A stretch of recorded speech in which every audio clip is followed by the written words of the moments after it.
I'm Shubhendu Ghosh, and for news from rest of the world, I'm joined by my colleague Nick Harper from Washington, D.C. Nick, record cold in most of the United States. How are you? Good morning, Shubhendu. Yeah, it's certainly cold here. Coming up in the next 30 minutes, the Israel-Hamas conflict. It's the hot topic at the Davos Economic Forum. And we'll also bring you the latest on the war in Ukraine. But first, the headlines. Indian Navy rescues crew of US-owned vessel in Gulf of Aden after an attack by Houthis. Tensions in the region's sea lanes disrupts global trade. Israeli President Issac Herzog stands firm on Gaza conflict. Speaking in Davos, expresses hope that medical aid reaches hostages held by Hamas. UK Prime Minister Rishi Sunak says prepared to ignore European court orders on Rwanda deportations. Rwanda bill cleared from House of Commons awaits passage from House of Lords.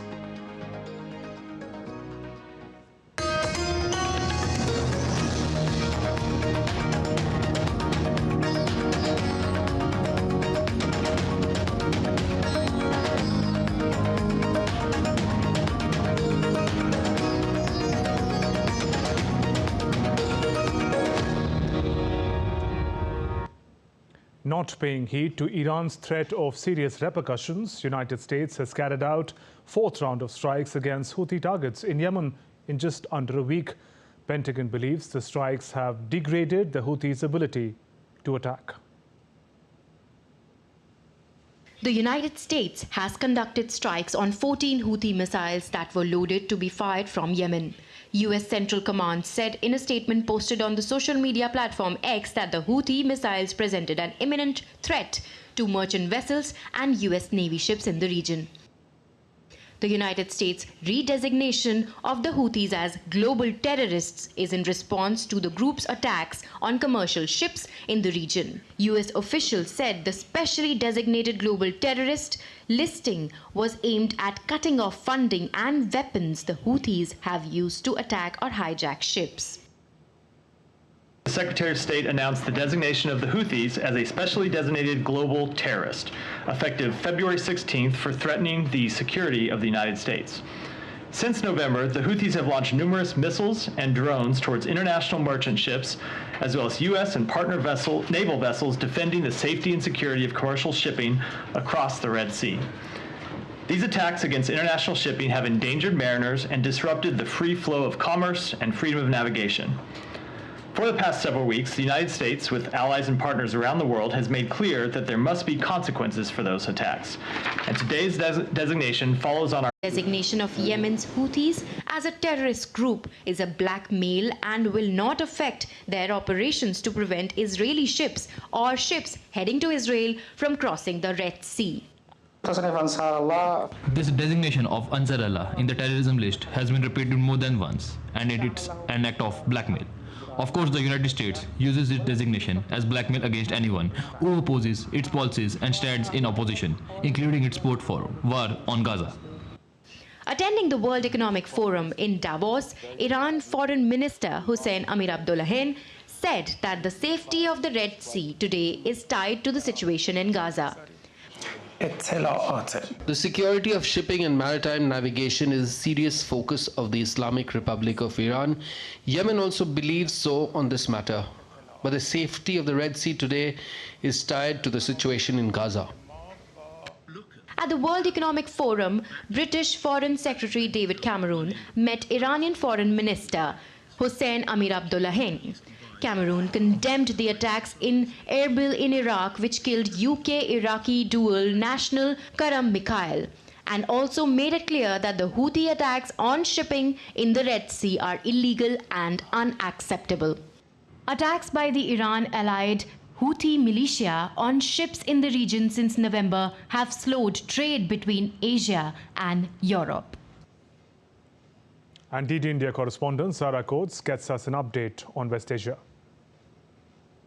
Well, look, locally, we still haven't heard anything specific from Israeli leaders. The Houthis have come out extremely defiant after they were designated once again as a terror organisation. A spokesperson from the Houthis says that we will continue these attacks as long as Israel remains in the Gaza Strip, certainly saying that it won't let up on any of these firing on ships that are heading through the Red Sea. Now, we've also heard from Iran's foreign minister warning the United States to, quote, not to tie their destiny to the fate of Israeli Prime Minister Benjamin Netanyahu, adding Washington's support for Israel is a root of insecurity in the region.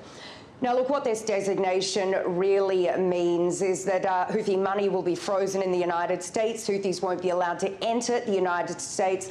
But what aid groups are particularly concerned about is that it could actually exacerbate the famine, the hunger, the starvation that is being seen, of course, in Yemen, the result of this 10-year civil war. We do know that 2/3 of people in Yemen rely on daily aid to survive. So this is, of course, very, very concerning. And this is the number one reason that this terror designation was lifted when Joe Biden took the White House 3 years ago. India has expressed deep concern over the whole situation in the Red Sea region. MEA spokesperson said that India favors freedom of navigation. He added that Indian Navy patrolling the area is trying to secure the sea lanes as the violence there affects our interests as well. In regard to what's happening in the Red Sea area, we have made our position very clear. It's a matter of concern to us. We give a lot of importance to freedom of navigation and freedom of commerce in that region. Whatever is happening there not just impacts us, but impacts the economic interests and several other interests of so many people across the world. So that is where we are. We are closely monitoring the situation, and we're looking at the unfolding situation with a constant watch. And on the latest incident, MEA spokesperson said Indian vessel came to the rescue of American ship on receiving a distress call. INS Visakhapatnam swiftly responded to the distress call, but made by U.S. Marshall Island flagged merchant vehicle, Genco Picardy, following a drone attack on January 17th. MV Genco Picardy, with 22 crew members, including 9 Indians, has reported no casualties. Indian Naval EOD specialists from INS Visakhapatnam boarded the vessel in early hours of January 18th and inspected the damaged area. The specialists, after a thorough inspection, have rendered the area safe for further transit. The vessel proceeded to the next port of call. The Navy ship was deployed in the Gulf of Aden for anti-piracy operations.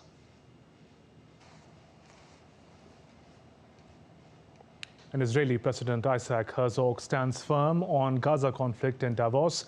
My colleague Nick Harper is in Washington, D.C., gives us more on this and other stories making headlines around the world. Nick, what's the latest from Davos? Well, it's all getting going in Davos, the 54th annual meeting of the World Economic Forum. It's being held in Davos, Switzerland. Speaking there, Israeli President Issac Herzog underscored the country's commitment to self-defense against terrorism. Herzog rejected all accusations levelled against Israel by the international community. He hoped the medical shipment reaches the Israeli hostages that are being held by Hamas. I'm not shying away from the human tragedy in Gaza. And you want to know something? We care. We care. It is painful for us that our neighbors are suffering so much. But how else can we defend ourselves? He's decided to entrench themselves in an infrastructure of terror of unbelievable size. Now we are praying that the medication that is being supplied with France and Qatar and the international agencies and others in Gaza will reach them, but that's only the beginning. Meanwhile, loaded trucks entered Gaza through the Rafah border crossing on Wednesday in the south of the Palestinian enclave. Qatar and France brokered a deal between Israel and Hamas for medication and humanitarian aid to be delivered to civilians in Gaza in exchange for medication for 45 Israeli captives held by Hamas.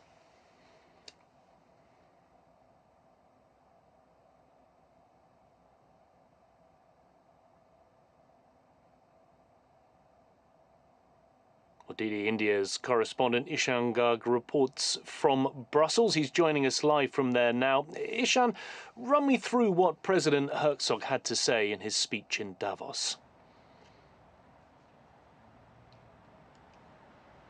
Well, President Herzog's speech was laden completely with a lot of rhetoric. For example, he started his conversation in Davos at the World Economic Forum by placing a picture of a one-year-old child that he said was still in Hamas's custody. He said that this child was an example of the kind of atrocities that have been committed on the Israeli people. He pointed out that this picture was a sign saying that Israeli people are still hoping for answers, hoping to find out what's happening with the hostages that have been taken by Hamas. He highlighted that it's not only the Hamas that's the problem. He also accused Iran of carrying out atrocities, of backing Hamas and also backing the Houthi rebels. He has also pointed out that both the Israeli and the Palestinian people deserve a better future, but for that to happen, he said, the issue of terrorism needs to be solved first. And this was one big word that ran throughout his speech. He ostracized the Hamas group for carrying out several terrorist activities. He also said that the world needs to counter terrorism as its #1 priority if the Western civilization, or if the civilization as people know it, needs to survive. And Ishan, how does President Herzog hope to win support from the economic community by speaking there at the World Economic Forum?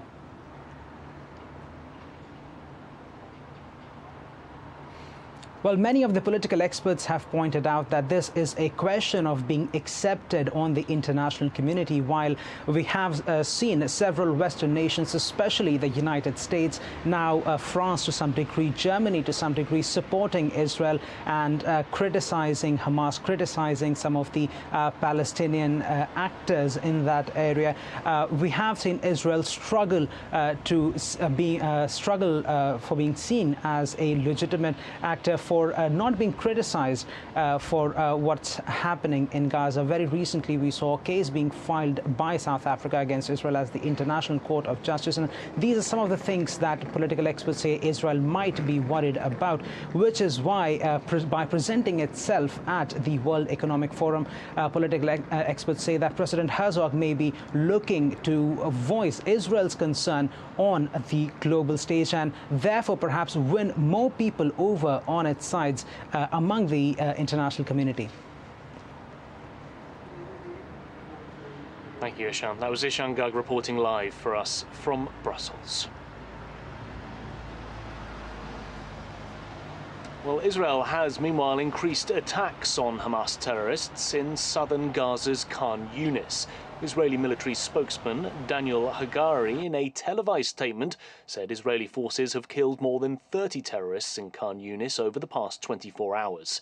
He added that the forces have expanded their operations towards a Hamas regiment that's also in the area. The division active in the Khan Yunis area is operating with the largest forces. It has expanded its attack. It was in the east of Khan Yunis. It has expanded its attack to another Hamas regiment, which is in southern Khan Yunis, and is now carrying out an attack there. Over the past 24 hours, there were tough battles there. Sadly, there were also casualties. Our forces have killed more than 30 militants in the past 24 hours in the area. Staying with this, while addressing the media in Moscow, Russian Foreign Minister Sergey Lavrov said he will be speaking on West Asia peace efforts in his upcoming speech at the United Nations Security Council. Without the creation of Palestinian state, reliable security for Israel cannot be ensured, and Russia is very interested in ensuring that Israelis lived in safety. This is our long-standing partner. Our country was the first to recognize the independence of Israel. There are now about 2 million citizens who are simultaneously citizens of Russia and originate from Russia. Shifting focus now, Ukraine hit targets in Russia during a drone attack on an oil terminal in St. Petersburg on Thursday, marking a new phase in the region. A Russian-appointed official in occupied southeastern Ukraine had earlier claimed that Ukraine unsuccessfully attempted to target a Russian Baltic Sea oil terminal with a drone overnight. These attacks show Kiev's efforts to retaliate in the 2-year-long conflict, even targeting locations deep within Russia.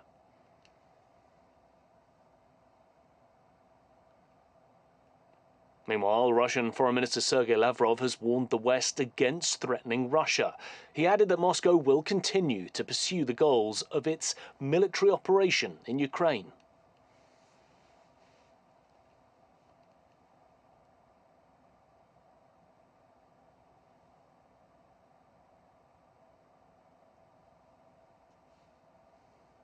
On the 4th day of meetings, Indian Minister of Petroleum and Natural Gas, Hardeep Singh Puri, touted the country's economic progress and future prospects.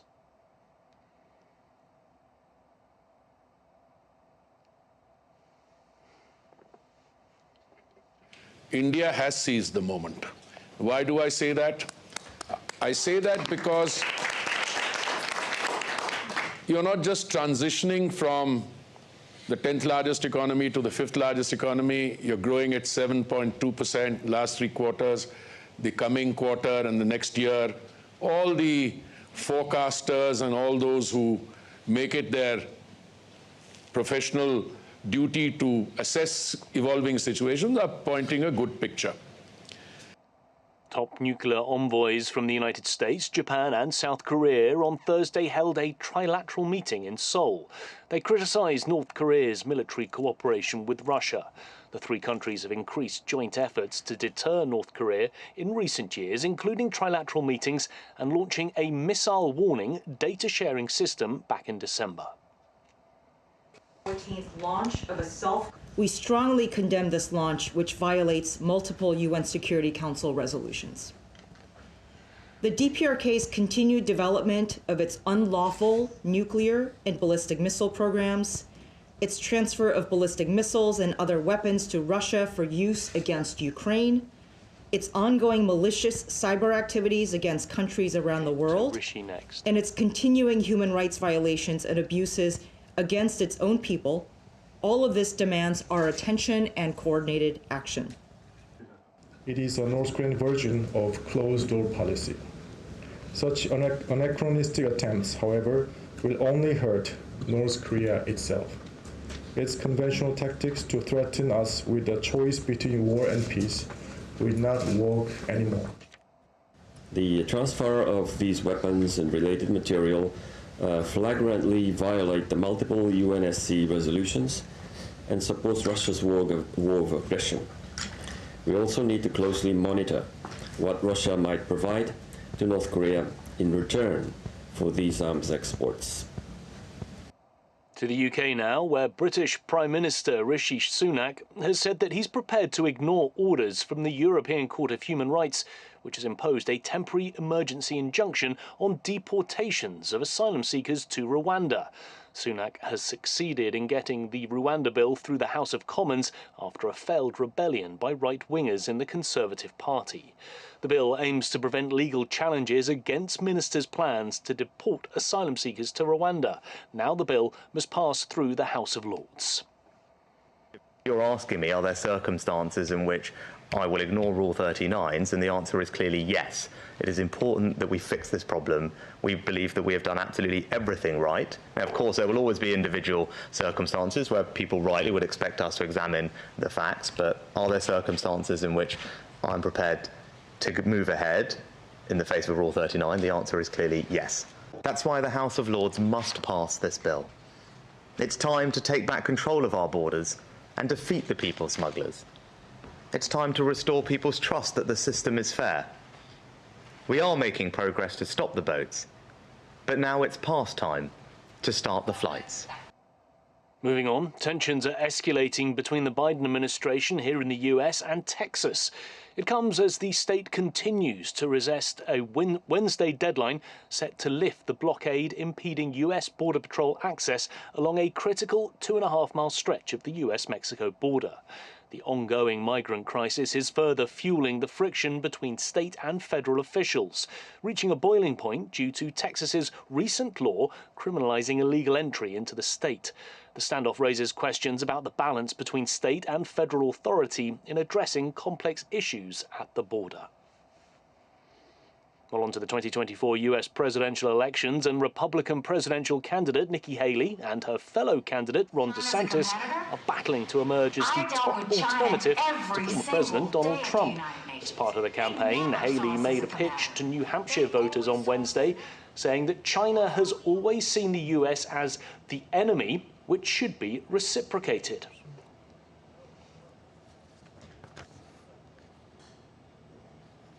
Well, that's it from me here in Washington. Shubhendu, back to you in the studio. Nick, appreciate you joining us with those stories. And time for a short break, but still to come on DD India Global. Heavy snowfall hits western and southern Germany.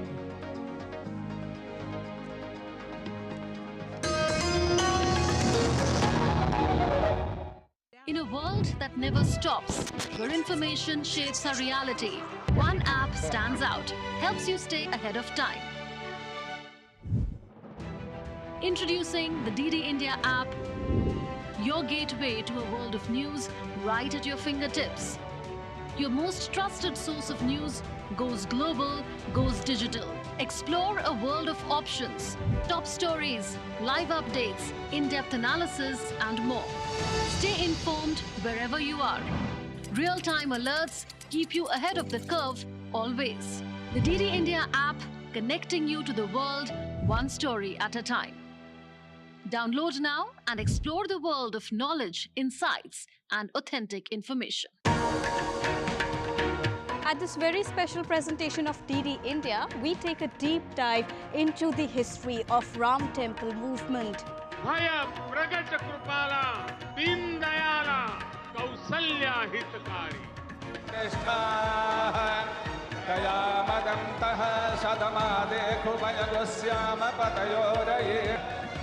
Ram काज किनु बिनु मोहि कहाँ बिसरा. Do watch this special documentary on Ram Temple movement retold on 19th of January at these times.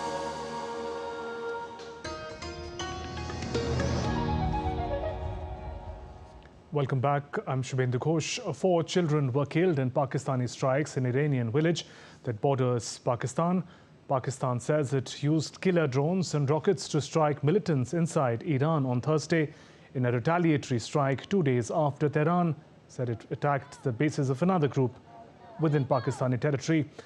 Meanwhile, responding to media queries on Iran's airstrikes in Pakistan, India's External Affairs official spokesperson Randhir Jaiswal said, "This is a matter between Iran and Pakistan. Insofar as India is concerned, we have an uncompromising position of zero tolerance towards terrorism. We understand actions that countries take in their self-defense." Meanwhile, Pakistan caretaker Prime Minister cut short the Davos visit to return to Islamabad amid escalating tensions with Iran.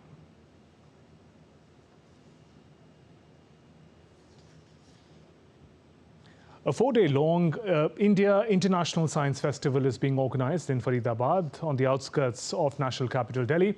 The event, organized by a joint effort of Department of Science and Technology and National Innovation Foundation, aims to foster scientific temperament amongst the Indian population. Here's a report by DD India correspondent Shubhendu. This is the 9th edition of the India International Science Festival, inaugurated on Wednesday by Union Minister Dr. Jitendra Singh. The 4-day-long Science Festival is celebrating the achievements of India in the frontiers of science and technology. The central theme for this year, Science and Technology Public Outreach in Amrit Kal, underscoring the importance of public engagement in science and technology, meaning science for all. So I think this assumes all the more significance for at least 3 important reasons. A, that it is happening at a time when India is basking under the glory of successive success stories related to science. In the Global Innovation Index, we were 81. We have jumped 41 places. Today, we are number 40 in the world. In the resident patent filing, we were 7th rank in the world. In the Network Readiness Index, we were 79. Today, we are 60. These are all world yardsticks, acclaimed yardsticks. At the heart of the festival lies the commitment to make science more accessible to the Indian population. This mega extravaganza of science displayed over a large ground covering various themes have been set up to engage, educate and inspire. From school students, young scientists and to the many women innovators displayed their innovation for many visiting to learn and inspire. The festival also boasts of hosting as many as 23 countries, all gathering to deliberate on innovation and make science more participatory. This India International Science Festival is a celebration of all the success stories coming out from science laboratories, academic institutions in different fields, agriculture, health and food, energy and environment. So all these scientific achievements we need to celebrate. This occasion is, the festival is actually to celebrate and motivate, inspire the young faculties, young students from schools and colleges and universities. The interactive exhibits to hands-on experiments and displays of models across the many pavilions set up at the festival ground will instill scientific temperament amongst the young minds. The festival is also holding many conferences, engaging science through toys, space hackathons, amongst many other such interactive sessions. The 3 days India International Science Festival being held at Faridabad will bring out and deliberate amongst the young minds and the scientific community that would bring out innovations and more discoveries and bring out a platform for many across the country. With camera person Vinay, this is the Shubhendu model from Faridabad for DD India. Let's now take a look at other stories making news around the world. A severe winter snowstorm that hit western and southern Germany has caused major traffic disruptions, including kilometers-long traffic jams on the nation's highways. UN Secretary-General Antonio Guterres pitched for phasing out fossil fuels to avoid a global climate catastrophe. Nearly 200 countries agreed at the COP28 climate summit last month to begin reducing global consumption of fossil fuels to avert the worst of climate change. And that's all for this edition of DD India Global. Let us know your thoughts on the news of the day. You can connect with us on Facebook, X and Instagram. Also find us online at ddindia.co.in. We'll be back with more news as it breaks on DD India. I'm Shubhendu Ghosh from all of us here in Delhi. Thanks for watching DD India Global. Namaskar.